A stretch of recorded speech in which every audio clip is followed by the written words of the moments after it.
संवाद साधला, त्यांच्या समस्या काय हे जाणून घेतलं, कारण शेवटी जागेवर उतरल्याशिवाय कुणालाही हे कळू शकत नाही की सर्वसामान्य प्रवाशांच्या काय समस्या आहेत. आणि त्यामुळे मी प्रयत्न केले.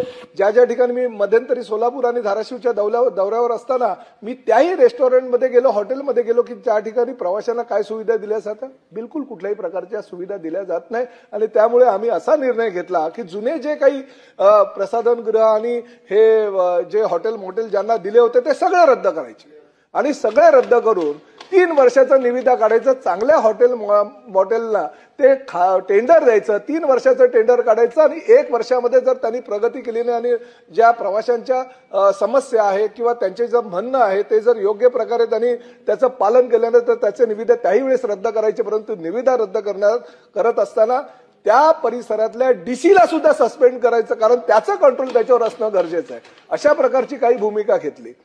14,500 बसेस आज आमच्याकडे आहेत इलेक्ट्रिक